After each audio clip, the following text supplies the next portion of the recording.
오라버니, 도와주세요. 무슨 소리야? 어? 뭐야?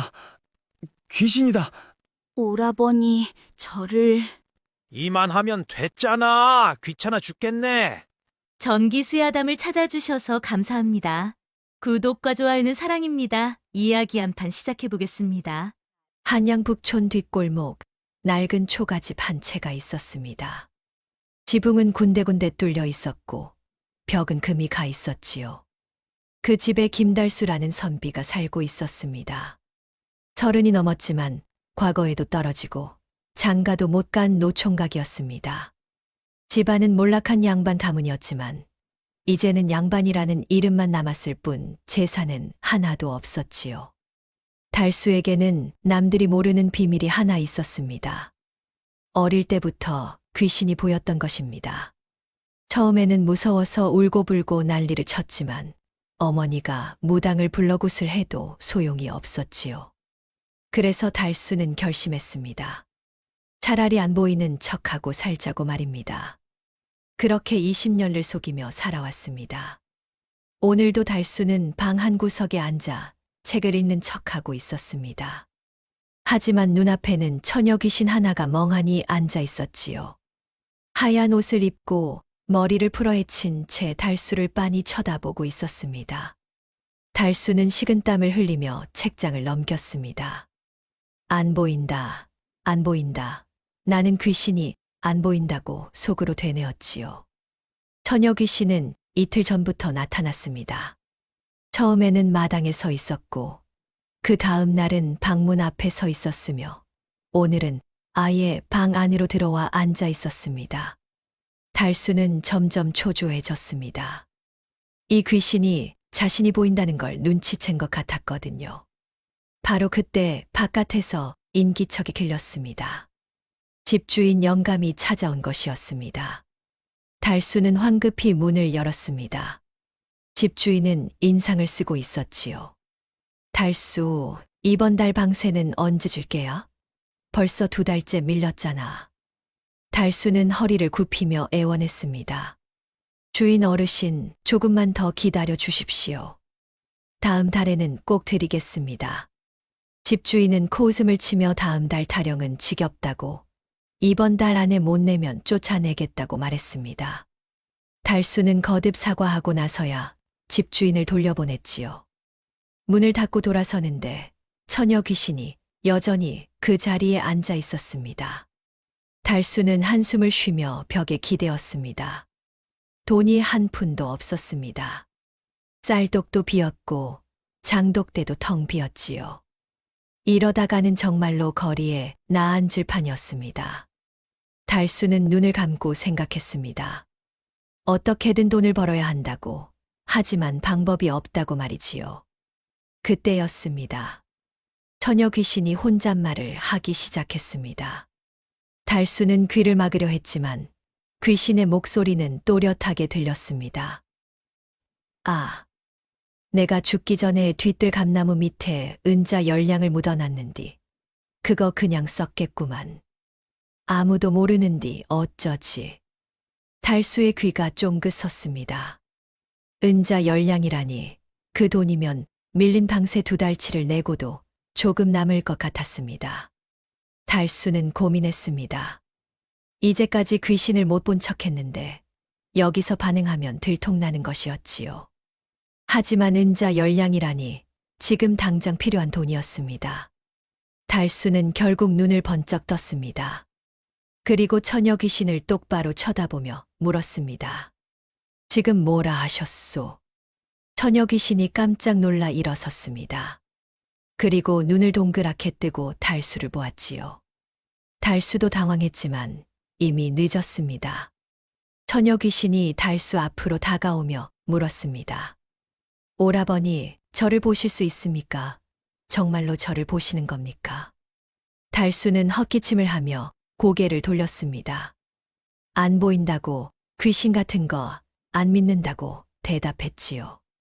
하지만 처녀 귀신은 달수 얼굴 앞으로 바짝 다가왔습니다. 분명히 자기를 보고 계신다고, 드디어 자기를 봐주는 이가 나타났다고 기뻐했습니다. 달수는 당황했지만 마음을 굳게 먹었습니다. 그리고 말했습니다. 좋소. 보. 그러니 아까 한 말, 은자 열량이 어디 있다 하셨소. 처녀 귀신은 잠시 멈칫했습니다. 그러더니 슬픈 표정을 지으며 말했습니다. 자신은 연화라는 이름이라고 3달 전에 억울하게 죽었다고 말했습니다. 집안 하인에게 욕을 보일 뻔하다가 도망치다 우물에 빠져 죽었다고 했지요. 시신은 아무도 찾지 못했고 그래서 떠돌고 있다고 말했습니다. 자신의 한을 풀어달라고 시신을 찾아 제대로 묻어달라고 애원했습니다. 달수는 안타까운 척하며 고개를 끄덕였습니다. 하지만 속으로는 은자 이야기만 생각하고 있었지요. 달수가 잠시 생각하다가 입을 열었습니다. 알겠소. 도와드리지. 대신 은자 열량, 그거 내가 가져가도 되겠소. 연화는 잠시 망설이다가 고개를 끄덕였습니다. 어차피 자기는 쓸 데가 없다고 도와주기만 한다면 가져가도 좋다고 말했지요. 달수는 싱글벙글 웃으며 삽을 챙겼습니다. 자, 그럼 가자고 어디 계셨다 했느냐고 물었습니다. 연화가 앞장서서 걸어갔습니다. 달수는 삽을 메고 뒤를 따랐지요. 밤이 깊었지만 달빛이 밝아 길을 걷기에는 문제가 없었습니다. 한참을 걸어 한 폐가에 도착했습니다. 담은 무너져 있었고 마당은 잡초로 뒤덮여 있었지요. 연화가 뒤뜰을 가리켰습니다. 저기 감나무 밑이라고 그곳에 은자를 묻었다고 말했습니다. 달수는 감나무 밑으로 가서 삽을 들었습니다. 땅을 파기 시작했지요. 한참을 파자 무언가 단단한 게 걸렸습니다. 달수는 손으로 흙을 치우고 물건을 꺼냈습니다. 작은 주머니였습니다. 천으로 만든 주머니였는데 열어보니 은자가 들어있었지요. 하나, 둘, 셋. 정확히 10량이었습니다. 달수는 환호성을 질렀습니다. 정말로 은자 10량이 있었던 것입니다. 달수는 주머니를 꼭 껴안았습니다. 연화가 조심스럽게 말했습니다. 이제 자신의 시신을 찾아달라고 우물에 빠져 죽었으니 그곳을 찾아달라고 부탁했지요. 달수는 고개를 끄덕였습니다. 약속은 지켜야 한다고 생각했습니다. 아니, 사실 은자를 받았으니 양심상 해줘야 했지요. 달수는 연화를 따라 우물로 갔습니다. 폐가 뒤편에 있는 오래된 우물이었습니다. 달수는 우물을 들여다보았지만 너무 깊어서 아무것도 보이지 않았지요. 달수는 동네 사람들을 불러 우물을 파기로 했습니다. 이튿날 달수는 은자 한 냥을 써서 인부들을 고용했습니다. 우물을 파라고 했지요. 인부들은 이상하다는 표정이었지만 돈을 주니 일을 했습니다. 한나절을 파자 우물 밑에서 시신이 나왔습니다. 마을 사람들은 놀랐고 관아에 신고했지요. 달수는 연화의 집안을 수소문했습니다. 다행히 연화의 부모가 아직 살아 계셨고 딸을 찾고 있었습니다. 달수는 연화의 부모에게 시신을 찾았다고 알렸습니다. 부모는 울며 감사해했고 연화를 양지 바른 곳에 묻어주었습니다. 장례가 끝나고 달수는 집으로 돌아왔습니다. 그리고 생각했습니다. 이제 연화가 저승으로 갈 거라고, 이제 귀신을 안 볼 수 있을 거라고 말이지요. 하지만 집에 도착하니 연화가 여전히 방 안에 앉아 있었습니다. 달수는 깜짝 놀라 소리쳤습니다. 아니, 어찌하여 아직도 여기 계시오? 시신도 찾았고 장례도 치렀지 않소. 연화는 미안하다는 표정을 지었습니다. 그리고 대답했습니다. 미안합니다, 오라버니. 사실 저도 어찌하여 안 가는지 모르겠습니다. 근데 오라버니를 보니 마음이 편합니다. 조금만 더 있어도 되겠습니까? 달수는 한숨을 쉬었습니다. 하지만 은자 10량을 받았으니 뭐라고 할 수도 없었지요. 달수는 손을 흔들며 말했습니다. 알았소. 대신 딱 한 번만이요. 다음부터는 나 혼자 살 것이오. 연화는 고개를 끄덕이며 미소를 지었습니다. 달수는 주머니를 열고 은자를 세기 시작했습니다. 정확히 10냥이었습니다. 인부품 삭스로 1냥을 썼으니 9냥이 남았지요. 밀린 방세 2달치가 4냥, 그럼 5냥이 남습니다. 한 달은 거뜬히 먹고 살 수 있을 것 같았습니다. 달수는 흐뭇하게 웃었습니다. 귀신이 보이는 게 처음으로 도움이 된 것 같았지요. 하지만 달수는 몰랐습니다. 이것이 시작일 뿐이라는 것을, 그리고 연화가 절대 떠나지 않을 거라는 것을 말입니다. 보름이 지났습니다. 달수는 은자 9냥 덕분에 밀린 방세를 내고 쌀과 반찬거리를 샀습니다. 오랜만에 배불리 먹으니 기분이 좋았지요. 하지만 연화는 여전히 방 한 구석에 앉아 있었습니다. 달수는 처음에는 신경 쓰였지만 점점 익숙해졌습니다. 어차피 밥을 먹는 것도 아니고 방해가 되는 것도 아니니 그냥 두기로 한 것이지요. 문제는 돈이 또 떨어지기 시작했다는 것이었습니다. 9냥 중에서 방세로 4냥을 냈고 쌀과 반찬거리로 3냥을 썼으니 이제 2냥밖에 남지 않았습니다. 이 돈으로는 한 달도 버티기 힘들었지요. 달수는 다시 걱정에 빠졌습니다. 어느 날 저녁 달수가 저녁을 먹고 있을 때였습니다.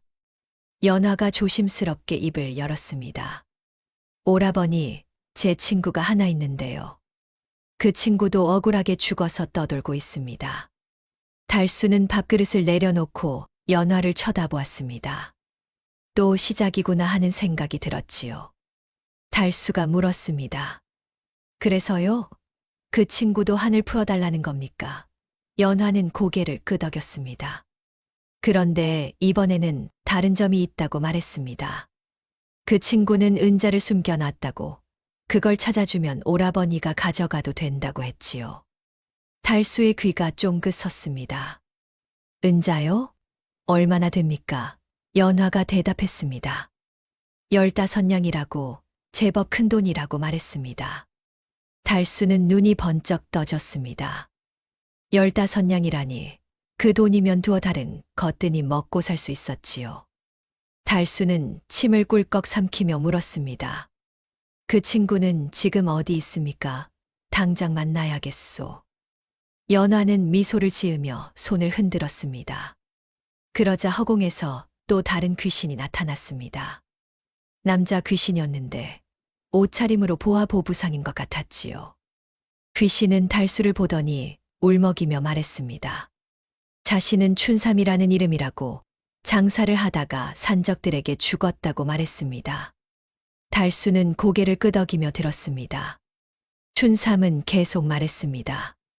산적들이 자신의 짐을 뒤졌지만 은자는 찾지 못했다고 했습니다.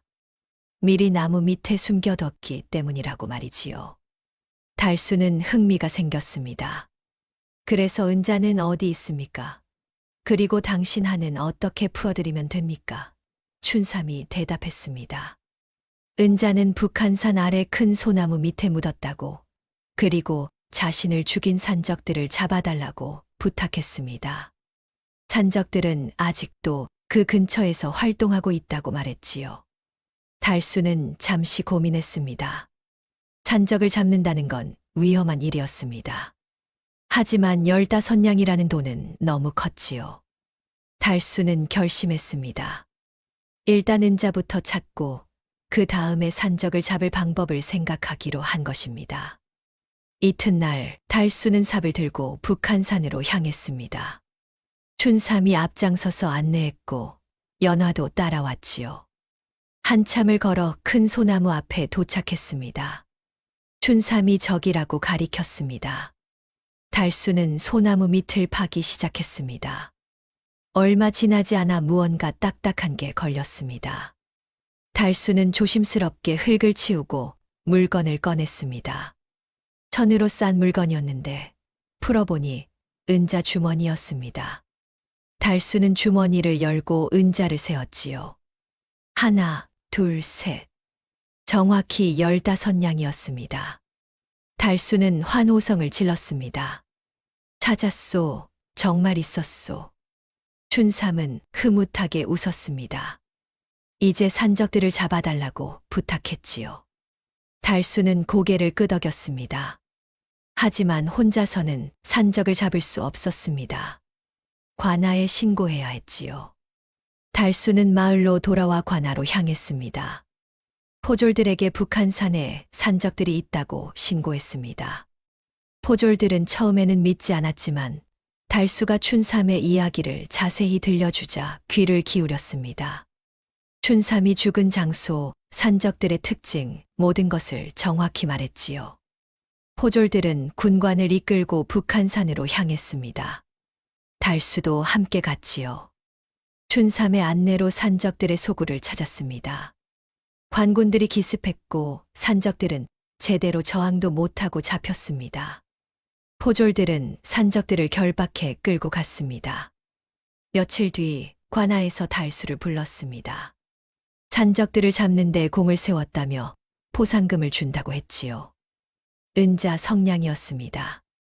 달수는 기뻐하며 포상금을 받았습니다. 은자 15냥과 포상금 성냥을 합치면 18냥이었지요. 제법 큰 돈이었습니다. 춘삼은 산적들이 잡혔다는 소식을 듣고 만족스러워했습니다. 이제 한이 풀렸다며 감사하다고 말했습니다. 그리고 빛이 되어 사라졌지요. 정말로 저승으로 간 것 같았습니다. 달수는 집으로 돌아와 은자를 세며 흐뭇해했습니다.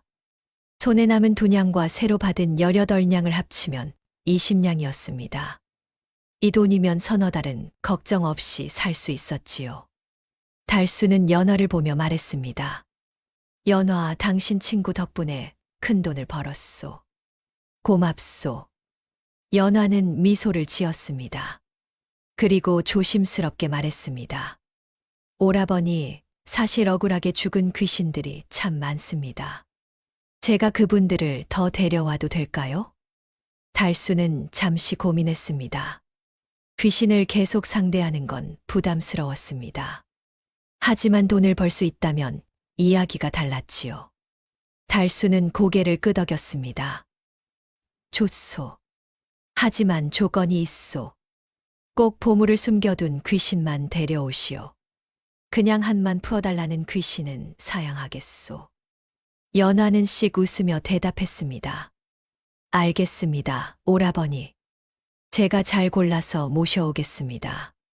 그날부터 달수의 집은 귀신들의 집합소가 되었습니다. 연화가 이곳저곳에서 억울한 귀신들을 데려왔지요. 달수는 그들의 사연을 듣고 한을 풀어주고 대신 숨겨둔 보물을 받았습니다. 때로는 은자였고 때로는 비단이었으며 때로는 귀한 약재였습니다. 한 달이 지나자 달수의 살림이 눈에 띄게 펴졌습니다. 낡은 옷 대신 깨끗한 옷을 입었고 쌀독은 항상 가득했지요. 집주인도 더 이상 달수를 재촉하지 않았습니다. 방세를 꼬박꼬박 내니까요. 마을 사람들은 달수를 신기하게 여겼습니다. 어떻게 갑자기 형편이 나아졌는지 궁금해했지요. 누군가는 달수가 점을 잘 본다고 했고, 누군가는 묻힌 보물을 찾는 재주가 있다고 했습니다. 하지만 아무도 진실은 몰랐지요. 달수가 귀신들의 도움을 받고 있다는 것을 말입니다. 달수는 만족스러웠습니다. 이렇게 살면 되겠다는 생각이 들었지요.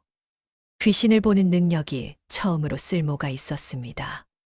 달수는 연화를 보며 웃었습니다. 연화도 웃으며 대답했습니다. 둘의 기묘한 동업이 본격적으로 시작된 것이었습니다. 2달이 지났습니다. 달수의 집에는 하루가 멀다 하고 귀신들이 찾아왔습니다. 연화가 데려오는 귀신들은 하나같이 억울하게 죽은 이들이었지요.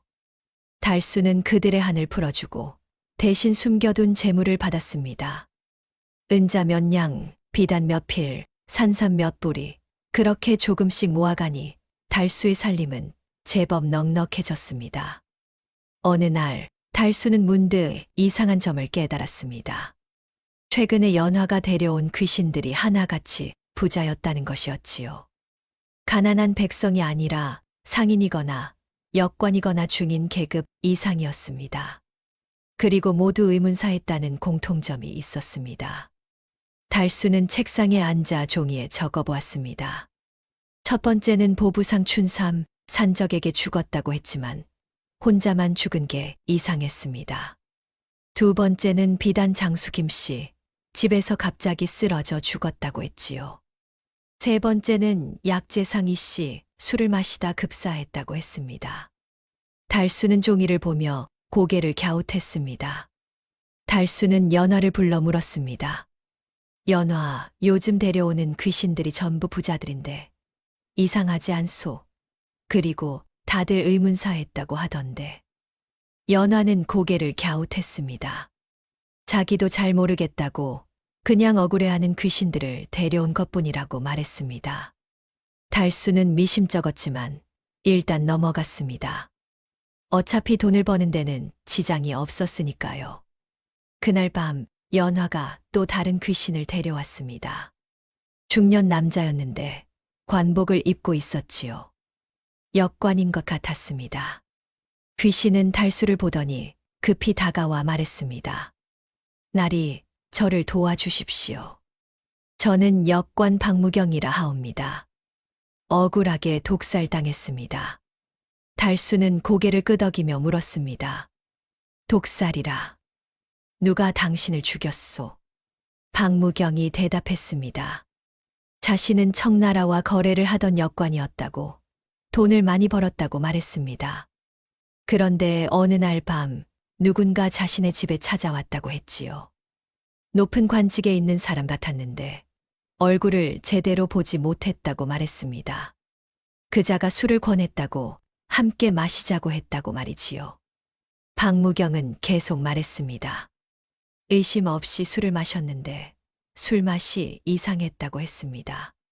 쓰고 떨벗다고 말이지요.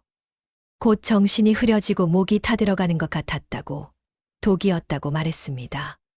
박무경은 죽어가면서도 범인을 기억하려 했었지만 얼굴이 흐릿했다고 했지요. 달수는 눈살을 찌푸렸습니다. 독살이라니 심상치 않은 일이었습니다. 달수가 물었습니다. 그래서 범인이 누구라고 생각하오? 얼굴을 봤소. 박무경은 고개를 저었습니다. 얼굴은 제대로 보지 못했다고, 하지만 증거가 하나 있다고 말했습니다. 죽기 직전 범인의 옷에서 단추 하나가 떨어졌다고, 그걸 입안에 삼키고 죽었다고 했지요.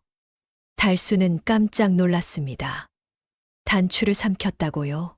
그럼 그게 증거가 되겠군요. 당신 시신은 어디 묻혔소?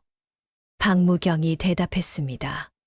집 뒷마당에 급히 묻혔다고, 아무도 자기가 독살당한 줄 모른다고 말했습니다. 그저 갑자기 병으로 죽었다고 알려졌다고 했지요. 가족들은 슬퍼했지만 진실을 몰랐다고 말했습니다. 달수는 고민했습니다. 시신을 파헤쳐 단추를 찾는다는 게 쉬운 일이 아니었습니다. 하지만 박무경이 말했습니다. 자기가 숨겨둔 재물이 있다고, 비단 창고의 열쇠를 알려주겠다고 말했지요. 청나라에서 가져온 고급 비단이 가득하다고, 그걸 팔면 큰 돈이 된다고 했습니다. 달수는 귀가 솔깃했습니다. 비단이라니, 그것도 청나라 비단이라면 값이 쏠쏠할 것 같았지요. 달수는 고개를 끄덕였습니다. 알겠소. 도와드리지. 일단 당신 시신부터 찾아야겠소. 이튿날 달수는 박무경의 집을 찾아갔습니다. 집은 비어 있었습니다. 박무경이 죽은 뒤 가족들이 시골로 내려갔다고 했지요. 달수는 뒷마당으로 가서 박무경이 가리키는 곳을 팠습니다. 땅을 파는 일은 힘들었지만 달수는 참고 팠습니다. 한참을 파자 시신이 나왔습니다. 달수는 조심스럽게 시신의 입을 벌렸습니다. 역겹고 무서웠지만 어쩔 수 없었지요. 입안을 더듬자 무언가 단단한 게 만져졌습니다. 달수는 그것을 꺼냈습니다. 단추였습니다. 금실로 수놓은 고급 단추였지요. 달수는 단추를 물로 씻어 자세히 살펴보았습니다. 보통 단추가 아니었습니다. 관복에 다는 단추였는데 그것도 높은 관직의 것 같았지요. 문양이 정교했고 금실이 촘촘하게 수놓아져 있었습니다. 달수는 단추를 품에 넣었습니다. 언젠가 쓸 일이 있을 것 같았습니다. 박무경이 고맙다며 말했습니다. 이제 비단 창고로 가자고 열쇠는 집 안 벽장에 숨겨뒀다고 말했지요. 달수는 집 안으로 들어가 벽장을 뒤졌습니다. 벽장 뒤편에 작은 열쇠가 숨겨져 있었습니다. 달수는 열쇠를 챙겨 나왔습니다. 박무경이 말했습니다. 창고는 남대문 근처에 있다고, 그곳에 비단이 가득하다고 했지요. 달수는 서둘러 남대문으로 향했습니다. 한참을 걸어 창고를 찾았습니다. 낡은 창고였지만 자물쇠는 튼튼했지요. 달수는 열쇠로 문을 열었습니다. 안에는 정말로 비단이 가득했습니다. 청나라 비단, 명주 비단, 온갖 종류가 쌓여 있었지요. 달수는 눈이 휘둥그레졌습니다. 이 정도면 팔아서 엄청난 돈을 벌 수 있을 것 같았습니다. 달수는 비단 몇 필을 챙겨 장터로 갔습니다. 비단 장수에게 보여주자 장수는 감탄했습니다. 이런 비단은 귀하다며 한 필에 3냥씩 주겠다고 했지요. 달수는 흔쾌히 팔았습니다. 5필을 팔아 15냥을 받았습니다. 창고에는 아직 수십 필이 남아 있었으니 조금씩 팔면 큰 재산이 될 것 같았지요. 박무경은 만족스러워했습니다. 한이 풀렸다며 고맙다고 말했습니다. 그리고 빛이 되어 사라졌습니다. 달수는 집으로 돌아와 은자를 세며 흐뭇해했습니다. 이제 제법 돈이 모였습니다. 하지만 달수는 계속 신경이 쓰였습니다. 박무경이 말한 단추 말입니다. 고급 관복 단추라는 것은 범인이 높은 관직에 있다는 뜻이었지요. 그리고 최근에 온 귀신들이 모두 부자였다는 것, 모두 의문사했다는 것이 마음에 걸렸습니다. 달수는 연화에게 물었습니다. 연화, 혹시 이 귀신들을 죽인 게 같은 사람일 수도 있지 않겠소? 연화는 깜짝 놀랐습니다. 그럴 리 없다고, 설마 그럴 리 없다고 말했습니다. 하지만 달수는 확신이 들기 시작했습니다. 뭔가 큰 음모가 있다는 것을 말이지요. 그날 밤 달수는 잠을 이룰 수 없었습니다. 단추를 꺼내 다시 살펴보았습니다. 금실수 놓인 단추, 높은 관직의 표시, 그리고 연쇄 의문사. 달수는 생각했습니다. 이건 그냥 넘어갈 일이 아니라고, 뭔가 큰일에 휘말린 것 같다고 말이지요. 마을 주막에서 들은 소문도 떠올랐습니다. 요즘 한양에서 부자들이 자꾸 의문사한다는 이야기, 누군가는 역병이라고 했고 누군가는 저주라고 했지요. 하지만 달수는 이제 알았습니다. 역병도 저주도 아니라는 것을, 누군가 일부러 죽이고 있다는 것을 말입니다. 달수는 결심했습니다. 일단은 더 지켜보자고, 증거를 더 모으자고 말입니다. 그리고 조심하자고 말이지요. 혹시 자신도 위험에 처할 수 있으니까요. 달수는 단추를 품에 넣고 이불을 덮었습니다. 달빛이 방 안을 비추고 있었습니다. 연화는 구석에서 걱정스러운 표정으로 달수를 바라보고 있었지요. 달수는 눈을 감았습니다. 내일은 또 어떤 귀신이 올까? 그리고 그 귀신도 같은 범인에게 죽은 걸까? 달수는 그런 생각을 하며 잠에 빠져들었습니다. 불안한 밤이었습니다. 보름이 더 지났습니다. 달수는 비단을 조금씩 팔아 돈을 모았고 이제 제법 넉넉한 살림이 되었습니다. 낡은 방에서 나와 조금 더 나은 집으로 이사했지요. 마을 사람들은 달수를 신기하게 여겼습니다. 어떻게 갑자기 부자가 됐는지 궁금해했지만 아무도 진실은 몰랐습니다. 하지만 달수는 불안했습니다. 귀신들이 계속 찾아왔고 그들의 이야기는 하나같이 비슷했습니다. 부자였다가 갑자기 죽었다는 것, 재산이 사라졌다는 것, 누군가 자신을 죽였다는 것 말이지요. 달수는 품속의 단추를 만지작거리며 생각했습니다. 범인이 누구일까? 왜 이런 짓을 하는 걸까 하고 말입니다. 어느 날 오후 달수는 장터에 나갔습니다. 비단 한 피를 더 팔려고 했지요. 장터는 사람들로 붐볐습니다. 달수가 비단 장수와 값을 흥정하고 있을 때였습니다. 갑자기 사람들이 웅성거리기 시작했습니다. 조 대감이 온다고, 호조판서 나리께서 행차하신다고 소리쳤지요. 사람들이 길 양옆으로 비켜섰습니다. 달수도 얼른 비켜섰지요. 곧 말을 탄 관리 하나가 나타났습니다. 화려한 관복을 입고 위험 있는 표정을 짓고 있었습니다. 바로 호조판서 조 대감이었습니다. 조 대감은 천천히 말을 몰며 장터를 지나갔습니다. 사람들은 고개를 숙였고 감히 쳐다보지도 못했지요. 하지만 달수는 조 대감을 슬쩍 쳐다보았습니다. 그 순간이었습니다. 달수 옆에 있던 귀신들이 갑자기 비명을 지르기 시작했습니다. 연화와 함께 따라다니던 귀신 서너 명이 조 대감을 보더니 미친 듯이 소리쳤습니다. 저 놈이 나를 죽였다고, 저자가 나한테 독을 먹였다고, 저 놈의 얼굴을 잊을 수가 없다고 외쳤지요. 달수는 얼어붙었습니다. 귀신들의 목소리가 귀를 찢을 듯 컸지만 다른 사람들은 아무것도 듣지 못했지요. 오직 달수만 들을 수 있었습니다. 달수는 조 대감을 다시 쳐다보았습니다. 저 사람이 범인이라는 말인가? 저 높은 관직의 사람이 여러 사람들의 목숨을 앗아간 자라는 것인가 하고 생각했습니다. 조 대감은 아무것도 모르는 듯 말을 몰아 지나갔습니다. 하지만 달수 옆을 지날 때 잠깐 달수를 쳐다보았습니다. 그 눈빛이 차갑고 날카로웠지요. 달수는 등골이 오싹했습니다. 혹시 들켰나, 혹시 내가 귀신을 본다는 걸 눈치챘나 하는 생각이 들었습니다. 조 대감이 지나가고 나서 귀신들은 여전히 흥분해 있었습니다. 연화가 달수에게 다가와 말했습니다.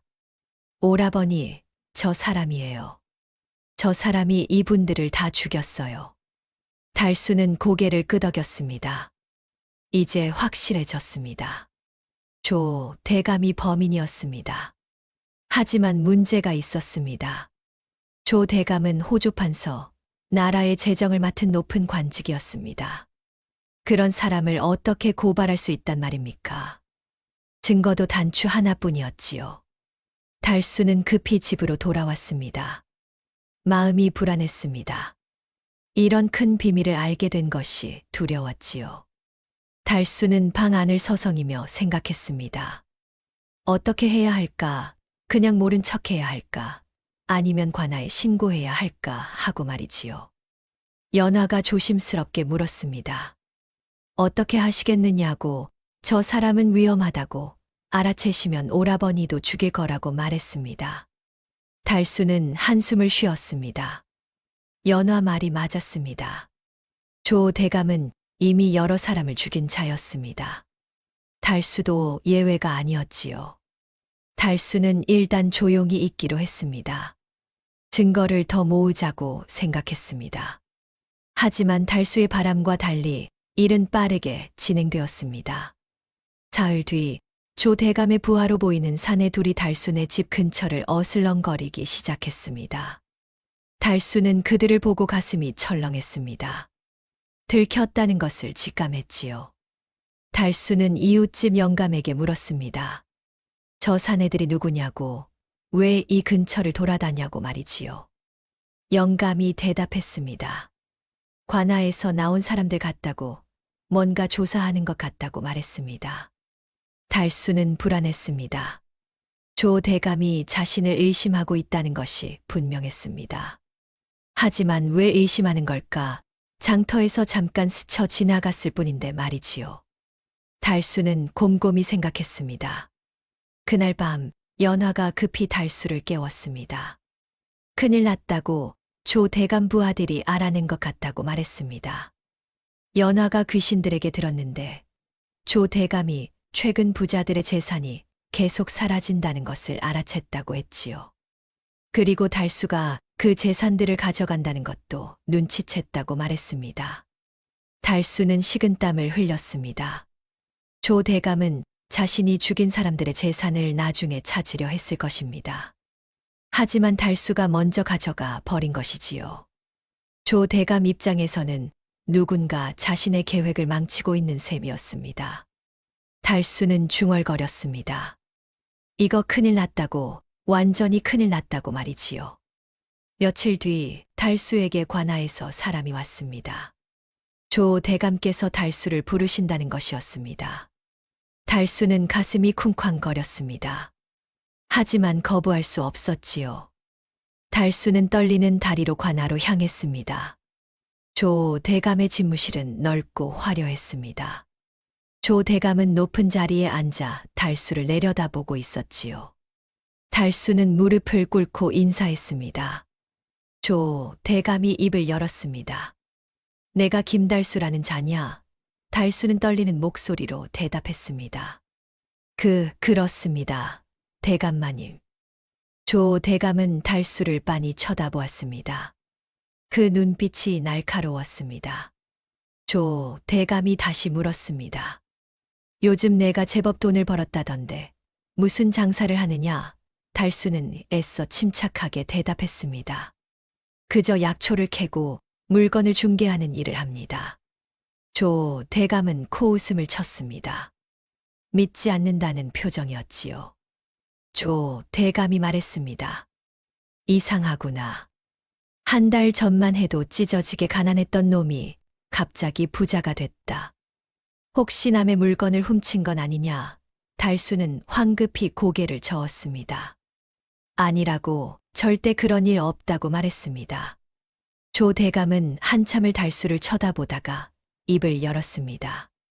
좋다고, 일단은 믿어주겠다고 말했습니다. 하지만 조심하라고, 요즘 도둑이 많으니 혹시 수상한 일을 보거든 바로 관아에 신고하라고 말했지요. 달수는 고개를 끄덕이며 물러났습니다. 밖으로 나오자 다리에 힘이 풀렸습니다.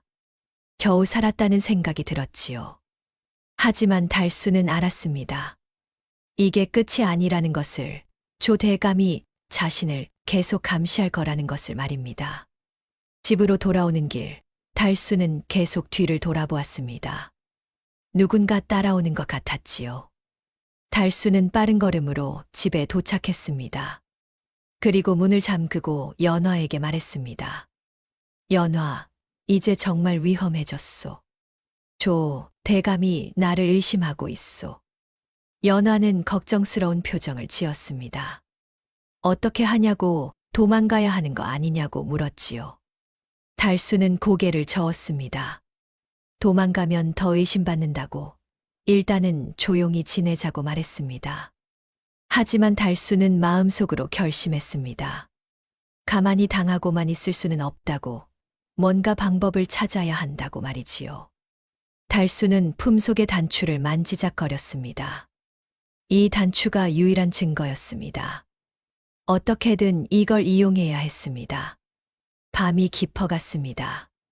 달수는 창밖을 내다보았습니다. 어둠 속에서 누군가 집을 지켜보고 있는 것 같았습니다. 달수는 한숨을 쉬었습니다. 이제 진짜 싸움이 시작된 것 같았습니다. 사흘이 지났습니다. 달수는 집 밖으로 나가지 않았습니다. 조 대감의 부하들이 계속 집 주변을 감시하고 있었기 때문이지요.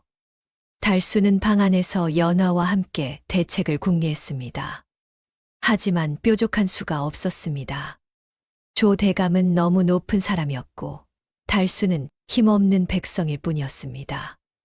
어느 날 새벽 문을 두드리는 소리가 들렸습니다. 달수가 문을 열자 포졸 여럿이 서 있었습니다. 포졸들은 달수를 보더니 말했습니다. 김달수, 너를 체포한다. 영모 자금을 댔다는 고발이 들어왔다. 달수는 깜짝 놀라 소리쳤습니다. 영모라니요. 무슨 소리입니까?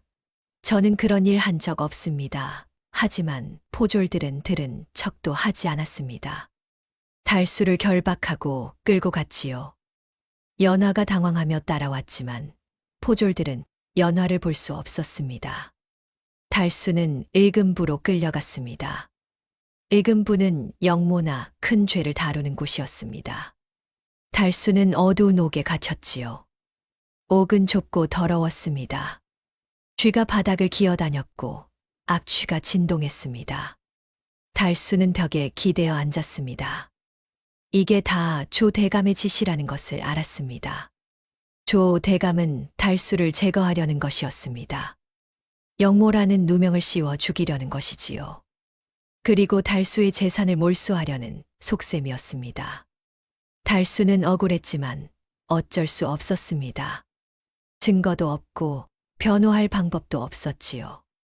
그날 밤 연화가 옥에 나타났습니다. 걱정스러운 표정이었지요. 연화가 물었습니다. 오라버니, 어떻게 하시겠어요? 이러다 정말 죽을 수도 있어요. 달수는 한숨을 쉬었습니다. 방법이 없었습니다. 하지만 그때 달수는 문득 깨달았습니다. 이곳이 감옥이라는 것을, 그리고 감옥에는 억울하게 죽은 귀신들이 많다는 것을 말이지요. 달수가 말했습니다. 연화, 이 옥에 귀신이 있소. 억울하게 죽은 귀신들 말이요. 연화는 눈을 반짝이며 고개를 끄덕였습니다. 많다고, 이곳은 원한이 가득한 곳이라고 말했습니다. 달수는 생각했습니다. 그 귀신들을 이용할 수 있을 것 같았습니다. 달수가 말했습니다. 연화, 그 귀신들을 데려오시오. 내가 그들의 한을 풀어주겠소. 대신 조건이 있소. 연화가 물었습니다. 무슨 조건이냐고 말이지요. 달수가 대답했습니다. 조 대감의 약점을 찾아달라고 하시오. 그자가 숨긴 비리 장부나 증거 같은 것 말이오. 귀신들은 벽을 통과할 수 있지 않소. 조 대감 집을 뒤져서 찾아오라고 하시오. 연화는 눈이 휘둥그레졌습니다. 그리고 고개를 끄덕이며 사라졌습니다. 얼마 뒤 연화가 귀신 서너 명을 데리고 나타났습니다. 모두 옥에서 죽은 귀신들이었지요. 달수는 귀신들에게 말했습니다. 자신이 그들의 한을 풀어주겠다고, 시신을 찾아주고 제대로 장례를 치러주겠다고 약속했습니다. 대신 조 대감의 집을 뒤져서 비리 증거를 찾아달라고 부탁했지요. 귀신들은 고개를 끄덕였습니다. 달수를 믿는다고, 도와주겠다고 말했습니다. 귀신들은 곧바로 사라졌습니다. 조 대감의 집으로 간 것이었지요. 이튿날 귀신 하나가 돌아왔습니다. 흥분한 표정이었습니다. 찾았다고, 조 대감의 서재에 비밀 장부가 있다고 말했습니다. 벽 뒤편에 숨겨놨다고, 그 안에 죽인 사람들 명단과 훔친 재산 목록이 적혀 있다고 했지요. 달수는 기뻐했습니다. 증거를 찾은 것이었습니다. 하지만 문제가 있었습니다. 달수는 지금 옥에 갇혀 있었고 그 장부를 가져올 방법이 없었습니다. 달수는 고민했습니다. 그리고 연화에게 물었습니다. 연화, 귀신들이 물건을 옮길 수 있소? 연화는 고개를 저었습니다. 안 된다고, 귀신은 물건을 만질 수 없다고 말했습니다. 달수는 난감했습니다. 그럼 어떻게 해야 할까 하고 생각했지요. 그때 다른 귀신이 말했습니다. 물건은 못 옮기지만 사람에게 꿈을 꾸게 할 수는 있다고 말했습니다. 꿈에 나타나서 메시지를 전할 수 있다고 했지요. 달수는 눈이 반짝였습니다. 그거다 싶었습니다. 달수가 물었습니다. 그럼 의금부 관리 꿈에 나타날 수 있소? 장부 위치를 알려줄 수 있소? 귀신이 고개를 끄덕였습니다. 할 수 있다고, 해보겠다고 말했습니다. 달수는 귀신에게 부탁했습니다. 의금부 도사의 꿈에 나타나서 조 대감의 비리를 알려달라고, 장부 위치를 알려달라고 말했지요. 그날 밤 귀신은 의금부 도사의 꿈에 나타났습니다. 조 대감이 여러 사람들의 목숨을 앗아간 자라고, 증거가 조 대감 서재 벽 뒤에 있다고 알려주었습니다. 도사는 꿈에서 깼을 때 식은땀을 흘렸습니다. 너무 생생한 꿈이었기 때문이지요. 다음 날 의금부 도사는 상관에게 보고했습니다. 이상한 꿈을 꿨다고 조 대감을 조사해봐야 할 것 같다고 말했습니다. 장관은 처음에는 믿지 않았지만 도사가 워낙 간곡히 말하자 조사를 명령했습니다. 며칠 뒤 의금부 관리들이 조 대감의 집을 수색했습니다. 조 대감은 황당해했지만 거부할 수 없었지요. 관리들은 서재를 뒤졌고 벽 뒤편에서 숨겨진 장부를 발견했습니다. 장부에는 충격적인 내용이 적혀 있었습니다. 조 대감이 죽인 사람들의 명단, 훔친 재산의 목록, 모든 것이 자세히 기록되어 있었지요. 의금부 관리들은 긴장했습니다. 호조 판서를 고발하는 일은 쉽지 않았으니까요. 하지만 조 대감은 당황하지 않았습니다. 오히려 화를 냈지요. 조 대감이 소리쳤습니다. 이게 무슨 짓이냐? 누군가 나를 모함하려고 가짜 장부를 심어 놓은 게 분명하다. 의금부 관리들은 망설였습니다. 조 대감의 말도 일리가 있었습니다. 누군가 조 대감을 모함하려고 장부를 조작했을 수도 있었지요. 게다가 조 대감은 호조 판서였습니다. 함부로 다룰 수 있는 사람이 아니었습니다. 결국 의금부는 조 대감을 체포하지 못했습니다. 장부만으로는 증거가 부족하다고 판단한 것이지요. 대신 조사를 계속하기로 했습니다. 조 대감은 일단 풀려났지만 감시를 받게 되었습니다. 달수는 옥에서 그 소식을 들었습니다. 귀신들이 달려와 알려준 것이었지요. 달수는 답답했습니다. 장부를 찾았는데도 조 대감을 잡지 못하다니 권력이란 게 이렇게 무서운 것이었습니다. 하지만 좋은 소식도 있었습니다. 달수에게 씌워진 영모 혐의가 거짓으로 밝혀진 것이었지요. 의금부에서 조사한 결과 조 대감이 달수를 모함하려고 꾸민 것으로 드러났습니다. 달수는 석방되었습니다. 사흘 뒤 달수는 자유의 몸이 되었습니다. 집으로 돌아온 달수는 연화와 귀신들에게 고마워했습니다. 귀신들 덕분에 살았다고 약속대로 그들의 한을 풀어주겠다고 말했습니다. 귀신들은 만족스러워했습니다. 하지만 달수는 불안했습니다. 조 대감이 아직 자유롭게 돌아다니고 있었기 때문이지요. 게다가 조 대감은 이제 달수를 완전히 적으로 여길 것이었습니다. 달수가 장부를 찾게 만든 것을 알고 있을 테니까요. 연화가 걱정스럽게 물었습니다. 오라버니, 조 대감이 또 해칠지도 몰라요. 어떻게 하시겠어요? 달수는 품속의 단추를 만지작거렸습니다. 그리고 대답했습니다. 장부만으로는 부족했소. 더 확실한 증거가 필요하오. 이 단추 말이오. 달수는 생각했습니다.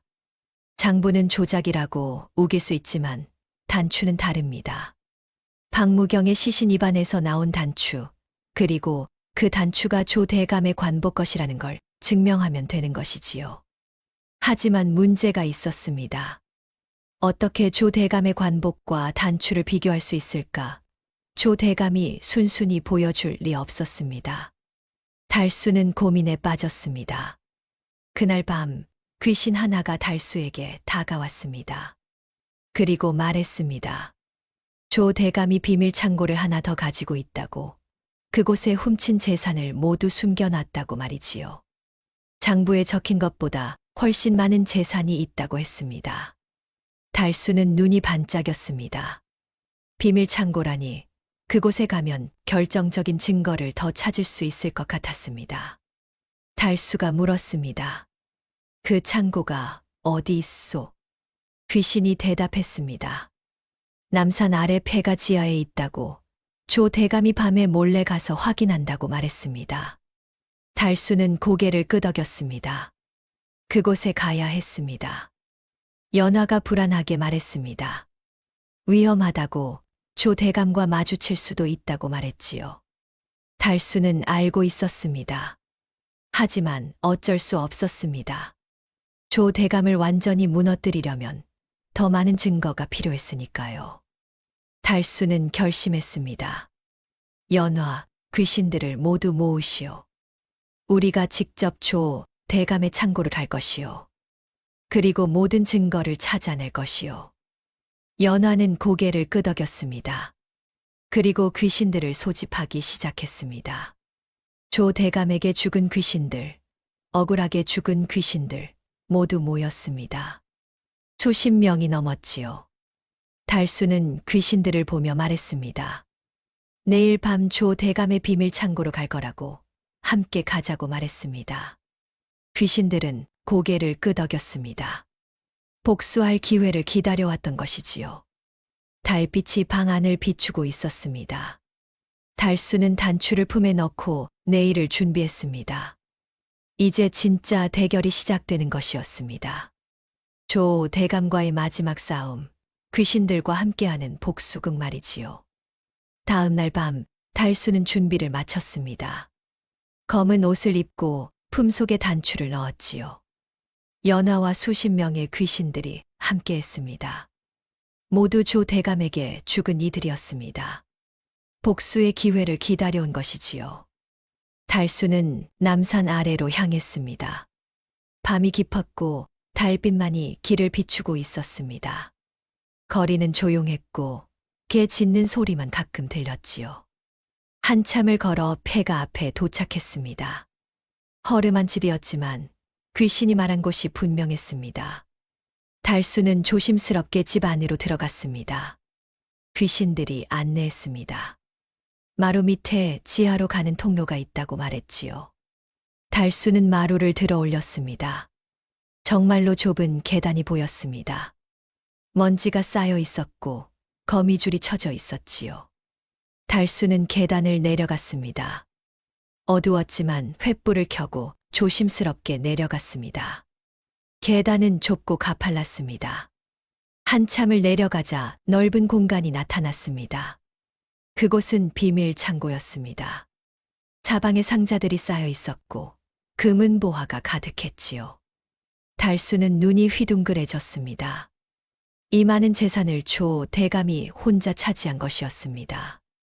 사람들을 죽이고 빼앗은 것이지요. 은자 수천 냥 금부치, 비단 온갖 귀한 물건들이 쌓여 있었습니다. 달수는 상자들을 뒤지기 시작했습니다. 증거를 찾기 위해서였습니다. 한 상자에서 문서들이 나왔습니다. 죽은 사람들의 명단과 재산 목록이 적혀 있었지요. 하나하나 자세히 기록되어 있었습니다. 언제 죽였는지, 어떻게 죽였는지, 재산이 얼마나 되는지 모두 적혀 있었지요. 달수는 소름이 돋았습니다.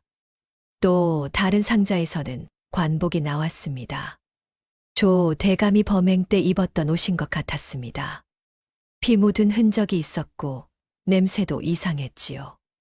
달수는 관복을 살폈습니다. 그리고 놀라웠습니다. 단추 하나가 없었던 것이지요. 달수는 품속의 단추를 꺼냈습니다. 관복의 대본이 딱 맞았습니다. 크기도 문양도 금 실수 놓은 것도 똑같았지요. 이것이 결정적인 증거였습니다. 박무경을 죽일 때 떨어진 단추가 바로 이것이었습니다. 바로 그때였습니다. 위에서 발소리가 들렸습니다. 누군가 내려오고 있었습니다. 달수는 숨을 죽였습니다. 횃불을 끄고 상자 뒤에 숨었지요. 곧 조 대감이 나타났습니다.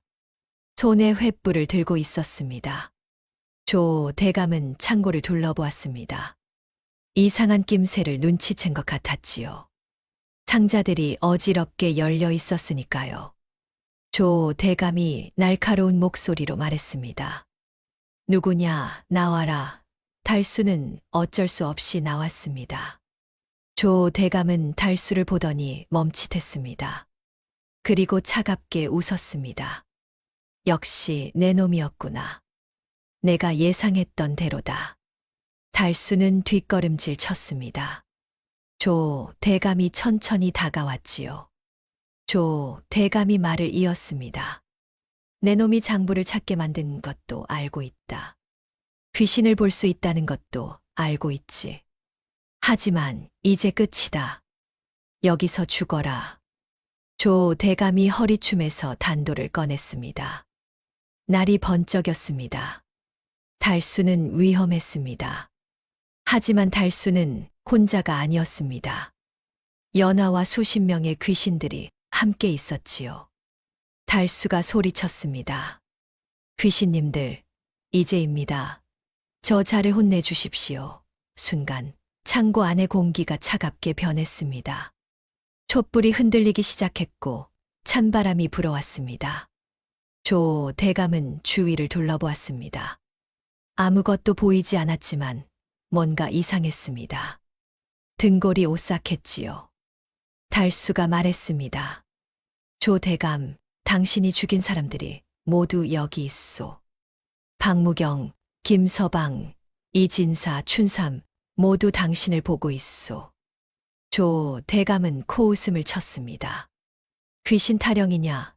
그딴 게 어디 있느냐? 하지만 그때 상자 하나가 저절로 쓰러졌습니다. 쿵 하는 소리와 함께 금부치들이 바닥에 쏟아졌지요. 조 대감은 깜짝 놀랐습니다. 또 다른 상자가 쓰러졌습니다. 그리고 또 하나, 또 하나. 귀신들이 장난을 치기 시작한 것이었습니다. 물건을 밀고 흔들고 바람을 일으켰지요. 조 대감은 당황했습니다. 이해할 수 없는 일이 벌어지고 있었습니다. 조 대감은 사방을 둘러보며 소리쳤습니다. 누가 장난치는 거냐고, 나오라고 말이지요. 달수가 계속 말했습니다. 박무경이 당신 목을 조르고 있소. 느껴지지 않소. 조 대감은 갑자기 목이 조이는 느낌이 들었습니다. 물론 귀신이 실제로 조르는 건 아니었지만 공포가 그렇게 느끼게 만든 것이지요. 조 대감은 목을 감싸며 뒷걸음질 쳤습니다. 숨이 막히는 것 같았습니다. 달수가 또 말했습니다. 김서방이 당신 다리를 잡고 있소. 넘어질 것이오. 조 대감은 다리가 휘청거렸습니다. 공포 때문이었지요. 조 대감은 균형을 잃고 바닥에 주저앉았습니다. 얼굴이 새하얗게 질렸습니다. 손이 부들부들 떨렸지요. 촛불들이 하나씩 꺼지기 시작했습니다. 창고가 점점 어두워졌지요. 조 대감은 공포에 떨었습니다. 귀신이 정말 있는 건가? 자신이 죽인 사람들이 복수하러 온 건가 하는 생각이 들었습니다. 조 대감은 벽에 등을 기대고 앉아 떨고 있었습니다. 달수가 마지막으로 말했습니다. 조 대감, 당신이 죽인 사람들이 모두 용서하지 않을 것이요. 이제 당신 차례요. 조 대감은 완전히 무너졌습니다. 공포에 질려 소리쳤습니다. 그래, 내가 죽였다. 내가 다 죽였어. 돈이 필요했어. 빚이 많았어. 용서해다오. 조 대감은 자신이 죽인 사람들의 이름을 하나하나 불렀습니다. 어떻게 죽였는지, 왜 죽였는지 모두 털어놓았지요. 박무경은 도구로 죽였다고, 김서방은 칼로 찔렀다고, 이진사는 목을 졸랐다고 자백했습니다. 달수는 조용히 들었습니다. 이것이 바로 필요했던 자백이었습니다. 하지만 조 대감이 혼자 자백하는 게 아니었습니다. 창고 입구에 누군가 서 있었습니다. 의금부 도사와 관리들이었습니다. 달수가 미리 연화를 시켜 그들의 꿈에 나타나게 했던 것이지요. 오늘 밤 이곳에 오라고, 조 대감의 비밀 창고가 여기 있다고 말입니다. 의금부 관리들은 조 대감의 자백을 모두 들었습니다. 그리고 창고 안의 증거들도 보았지요. 훔친 재산, 문서들, 피 묻은 관복, 모든 것이 있었습니다. 이제 더 이상 변명할 수 없었습니다. 의금부 도사가 말했습니다. 조 대감, 당신을 체포하겠소. 여러 사람들의 목숨을 앗아간 죄로 말이오. 조 대감은 넋이 나간 채 고개를 떨구었습니다. 관리들이 조 대감을 결박했습니다. 그리고 끌고 갔지요. 조 대감은 비틀거리며 걸었습니다. 완전히 무너진 모습이었습니다. 한때 높은 관직에 있던 사람이 이제는 죄인이 된 것이었습니다. 달수는 안도의 한숨을 쉬었습니다. 드디어 끝났습니다. 조 대감을 잡은 것이었지요. 귀신들은 만족스러워했습니다. 복수를 한 것이었습니다. 한이 풀린 것이지요. 연화가 달수에게 다가왔습니다. 그리고 미소를 지었습니다. 오라버니, 해냈어요. 정말 해냈어요. 달수는 고개를 끄덕였습니다. 그리고 귀신들을 보며 물었습니다. 이제 한이 풀렸느냐고, 저승으로 갈 수 있겠느냐고 말이지요. 귀신들은 고개를 끄덕이며 하나씩 빛이 되어 사라졌습니다. 평화로운 얼굴이었습니다. 마침내 편히 쉴 수 있게 된 것이었습니다. 달수는 창고를 나왔습니다. 밖에는 동이 트고 있었습니다. 긴 밤이 끝난 것이었습니다. 달수는 하늘을 올려다보았습니다. 붉은 아침 햇살이 비치고 있었지요. 이제 정말 끝났구나 하는 생각이 들었습니다. 보름이 지났습니다. 조 대감의 재판이 열렸습니다. 한양 백성들이 모두 모여 구경했지요. 호조 판서가 여러 사람들의 목숨을 앗아간 자라니 믿을 수 없는 일이었습니다. 하지만 증거는 확실했습니다. 비밀 창고에서 나온 문서들, 피 묻은 관복, 그리고 단추가 모두 제시되었지요. 달수도 증인으로 나섰습니다. 박무경의 시신에서 단추를 찾았다고, 그 단추가 조 대감의 관복 것이라고 증언했습니다. 의금부는 모든 증거를 검토했고 조 대감의 자백도 기록되어 있었지요. 조 대감은 더 이상 변명할 수 없었습니다. 재판은 사흘 동안 이어졌습니다. 조 대감은 변명을 늘어놓았지만 소용없었습니다. 증거가 너무 확실했으니까요. 첫째 날에는 증거 심리가 있었고, 둘째 날에는 증인 신문이 있었으며, 셋째 날에는 최종 판결이 내려졌습니다. 마침내 판결이 내려졌습니다. 조 대감은 사형을 선고받았습니다. 여러 사람을 죽이고 재산을 빼앗은 죄, 나라의 신하로서 백성을 해친 죄가 인정된 것이지요. 법정은 숙연해졌고 백성들은 조용히 지켜보았습니다. 조 대감은 끌려나가며 달수를 노려보았습니다. 하지만 달수는 담담하게 바라볼 뿐이었습니다. 조 대감은 며칠 뒤 형장의 이슬로 사라졌습니다. 백성들은 박수를 쳤습니다. 악인이 벌을 받은 것이었지요. 정의가 승리한 순간이었습니다. 재판이 끝나고 조 대감의 재산은 몰수되었습니다. 하지만 문제가 있었습니다. 비밀 창고에 있던 재산 중 상당 부분이 주인을 찾을 수 없었던 것이지요. 이미 죽은 사람들의 것이었고 가족도 없거나 찾을 수 없었습니다. 의금부에서는 이 재산을 국고로 귀속시킬 것인지 고민했습니다. 의금부에서는 고민했습니다. 이 재산을 어떻게 처리할 것인가 말이지요. 그때 달수가 나섰습니다. 자신이 죽은 이들의 유언을 전해 들었다고, 그들이 자신에게 재산을 주기를 원했다고 말했습니다. 물론 귀신 이야기는 하지 않았지요. 다만 꿈에서 계시를 받았다고 둘러댔습니다. 의금부는 처음에는 의아해했지만 달수가 조 대감을 잡는데 큰 공을 세웠다는 것을 인정했습니다.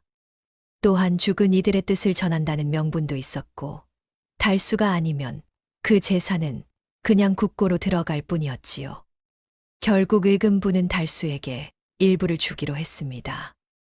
은자 300냥과 비단 수십 필, 그리고 귀한 약재들이 달수에게 돌아갔습니다. 달수는 감격했습니다. 이 정도면 평생 먹고 살 수 있는 돈이었지요. 달수는 의금부에 절을 하고 물러났습니다. 달수는 그 돈으로 한양에 큰 집을 샀습니다. 기와집이었고 마당도 넓었지요. 대문도 크고 튼튼했습니다. 하인들도 고용했습니다. 요리하는 아낙, 청소하는 하녀, 심부름하는 사내종까지 말이지요. 달수는 이제 한양에서 제법 이름난 부자가 되었습니다. 집들이를 하는 날 이웃들이 찾아왔습니다. 축하한다며 떡과 술을 가져왔지요. 달수는 웃으며 맞이했습니다. 마당에 상을 차리고 잔치를 벌였습니다. 하지만 방 한 구석에는 연화가 앉아 있었습니다. 여전히 달수 곁을 떠나지 않은 것이지요. 연화는 잔치를 흐뭇하게 바라보고 있었습니다. 밤이 되어 손님들이 돌아가고 달수는 연화와 단둘이 마주 앉았습니다. 달수가 물었습니다. 연화, 이제 한이 풀렸을 텐데 왜 아직도 안 가오? 연화는 웃으며 대답했습니다. 오라버니, 아직 일이 남았어요. 억울한 귀신들이 아직 많아요. 그분들도 도와야죠. 달수는 한숨을 쉬었습니다. 역시 연화는 떠날 생각이 없었습니다. 하지만 달수도 나쁘지 않았습니다. 연화 덕분에 부자가 됐고 또 연화가 없으면 외로울 것 같았으니까요. 달수가 말했습니다. 그럼 조건이 있소. 이제부터는 제사상 차리는 비용을 당신이 벌어오시오. 봄을 찾아오는 귀신만 데려오란 말이오. 연화는 웃으며 고개를 끄덕였습니다. 알겠어요, 오라버니. 근데 제사 음식은 오라버니가 다 드시잖아요. 달수는 할 말이 없어 헛기침을 했습니다. 연화는 깔깔 웃었지요. 둘의 모습은 영락없는 가족 같았습니다. 그날 밤 달수는 마루에 앉아 술을 마셨습니다. 연화가 옆에 앉아 있었지요. 달빛이 마당을 비추고 있었습니다. 달수는 생각했습니다. 참 기묘한 삶이라고, 귀신과 함께 사는 삶이라고 말이지요. 누가 믿겠습니까? 귀신과 동업을 해서 부자가 됐다니 말입니다. 하지만 나쁘지 않았습니다. 가난에서 벗어났고 악인을 벌했으며 억울한 이들의 한을 풀어주었습니다. 달수는 만족스러웠습니다. 무엇보다 연화라는 좋은 동료가 생겼습니다. 며칠 뒤 연화가 또 다른 귀신을 데려왔습니다. 이번에는 중국 상인 귀신이라고 했지요. 억울하게 죽었는데 금은보화를 묻어둔 곳에 약도를 가지고 있다고 말했습니다. 바닷가 어느 섬에 묻었다고 했지요. 달수는 눈이 반짝였습니다. 금은보화라니 어디 있소? 약도를 보여주시오. 연화가 웃으며 말했습니다. 오라버니, 삽 챙기세요. 또 일하러 가야죠. 이번엔 배도 타야 할 것 같아요. 달수는 투덜거렸습니다. 아이고, 귀찮게. 이제 좀 쉬고 싶은데. 배 타는 건 또 멀미가 나잖소. 하지만 달수는 이미 일어나 삽을 챙기고 있었습니다. 연화는 웃으며 앞장섰고 달수는 뒤를 따랐지요. 중국 상인 귀신도 함께 갔습니다. 셋은 밤길을 걸어 항구로 향했습니다. 마을 사람들은 밤마다 삽을 들고 나가는 달수를 신기하게 여겼습니다. 무슨 일을 하는 걸까? 어떻게 저렇게 부자가 됐을까 궁금해했지요. 하지만 아무도 진실은 몰랐습니다. 달수가 귀신들과 동업하고 있다는 것을 말입니다. 세월이 흘렀습니다. 달수는 점점 더 부자가 되었습니다. 한양에서 손꼽히는 부자가 되었지요. 사람들은 달수를 보물 찾는 도사라고 불렀습니다. 어떻게든 묻힌 보물을 찾아내는 신통한 재주가 있다고 소문이 났습니다. 어떤 이는 달수가 신선의 가르침을 받았다고 했고, 어떤 이는 하늘이 내린 복을 받았다고 했습니다. 하지만 달수는 그저 웃을 뿐이었습니다. 진실을 말할 수는 없었으니까요. 달수는 연화와 함께 계속 억울한 귀신들을 도왔습니다. 한을 풀어주고 대신 보물을 받았지요. 그것이 둘의 일이었고 둘의 삶이었습니다. 어느 날 저녁 달수는 마루에 앉아 하늘을 올려다보았습니다. 별이 총총했고 달이 밝았지요. 연화가 옆에 앉았습니다. 달수가 말했습니다. 연화, 참 기묘한 인연이요. 처음에는 무서워서 피하려 했는데 이제는 당신 없으면 안 될 것 같소. 연화는 미소를 지었습니다. 저도 그래요, 오라버니. 덕분에 행복해요. 억울한 분들도 도와드릴 수 있고요. 둘은 그렇게 앉아 밤하늘을 보았습니다. 귀신과 사람, 기묘한 동업자이자 가족이었지요. 세상 사람들은 말했습니다. 짐승도 은혜를 갚거늘 귀신도 은혜를 갚는다고 말이지요. 달수와 연화의 이야기는 그렇게 전설이 되었습니다. 한양에서 가장 이상하고 가장 따뜻한 이야기로 말입니다. 그리고 오늘날까지도 밤에 삽을 들고 나가는 사람이 있다면 사람들은 말합니다. 혹시 귀신이 보물을 알려주는 게 아니냐고, 달수처럼 부자가 되려는 게 아니냐고 말이지요. 하지만 중요한 건 이것이었습니다. 돈도 좋지만 은혜를 갚고 한을 풀어주는 것이 더 소중하다는 것 말입니다. 달수는 그것을 알았고, 그래서 진정한 부자가 될 수 있었습니다. 그리고 연화는 그런 달수 곁에서 영원히 함께할 것이었습니다.